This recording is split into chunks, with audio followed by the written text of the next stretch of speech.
transmetim të drejt për drejt dhe ishim duke folur për ndryshimin. Regjia, ju lutem, ndryshimin që u aprovua sot në mbledhjen e grupit parlamentar të Partisë Socialiste. Nxjerrni edhe një herë tabel, ju lutem, tabelën në mur. Po. Fillim thatë dohëm që ka defekte në... Ka pikpamja teknikës legislative.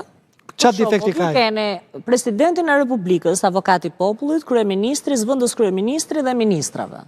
Që do të thot ka cilësuar ligjvënësi kryeministrin dhe ministrat veç. Nuk ka thënë antarët e Këshillit Ministrave. Dhe vazhdon antarët e gjykatës kushtetuese dhe kryetari i kontrollit shtetit. Kryetari i kontrollit lartë shtetit. Kryetari i gjykatës kushtetuese pezullohet do të atë tyre? Po kryetari i gjykatës kushtetuese është antar i gjykatës kushtetuese. Po pra, dhe kryeministri është antar i Këshillit Ministrave. Qartë. Se o do mbash të njëjtën linjë të teknikës legislative, ose pastaj do specifikosh se cilin pozicion. Tani ligjvënësi patjetër mund ta vlerësoj që sepse kjo është demokracia, që ligjet i bën parlamenti dhe vendos ashtu siç mendojnë që është më mirë.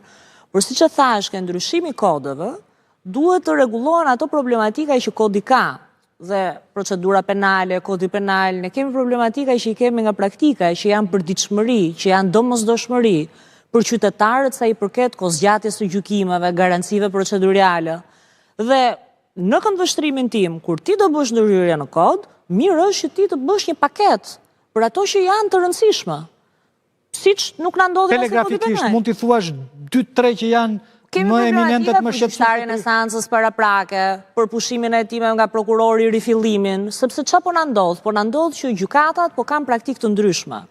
Tani çështja e ligjeve është e tillë, kur u bë kodi Napoleonit, artuesi kryesor ka qenë Portalesi, një nga juristët më të mirë francez.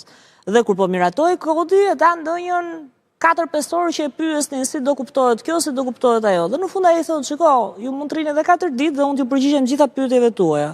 Po çështja është që çfarë do të thotë realisht dhe sa i mirë është ligji, do kuptohet nga praktika gjyqësore. Dhe neve kemi kuptuar që neve kemi ligje, që ky prap kjo që thash unë për shembull do lërvon për interpretim. Minimalisht do shkosh ta interpretosh, që do të thotë gjykatat mund të bëjnë praktikë të ndryshme. Prandaj është mirë që ligjet të jenë sa më të qarta, sa më të sakta, si nga pikpamja të kuptuarit, se ashtu dhe nga pikpamja teknike. Dhe teknika legislative është një gjë që neve na ka rezultuar me probleme. Dhe atë që i thash zotit Charles Siçpar, kjo është e vërtet, sepse neve një pjesë të mirë të ligjeve shumë të rëndësishme kemi kopjuar modelin austriak, modelin francez, pa e përshtatur në realitetin shqiptar. Dhe neve sot jemi në problematikë. Janë kompatibël me njëri tjetrin, janë apo mos janë? Jo domosdoshmërisht, sepse nuk do të thotë, secili edhe vend të jetë i Bashkimit Evropian nuk do të thotë që të ketë të njëjtën problematik në të gjitha aspektet. Pra ti ke një infrastrukturë ndryshe, për shembull ne patëm problemin në arta gjyqësore, organizimin e gjykatave. Do të thonë, ligjet, një pjesë e ligjeve që janë miratuar nuk janë përshtatur me infrastrukturën, nuk janë përshtatur me problematikat e vendit. Dhe ne na ka çaluar në zbatimin në praktik, sepse e para gjykatat si kanë kuptuar njësoj, ndryshe ka kuptuar shkalla parë, ndryshe ka kuptuar gjykata lartë, ndryshe gjykata kushtetuese.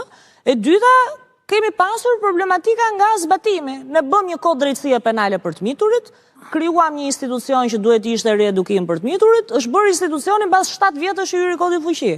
Pra ti merr një vendim që s'ke ku ta çosh, gjyqtarët, ne kemi marrë vendime që s'kishin ku të çonim të miturit për shembull. Pra gjithmonë duhet të ecim paralelisht problematika që ka sistemi sot, gjykata apelit. Ne kemi gjysmën e numrit gjyqtarëve, po dhe po t'ishte plot ata s'kan zyra, s'kan ku trim. Okej. E njëjta do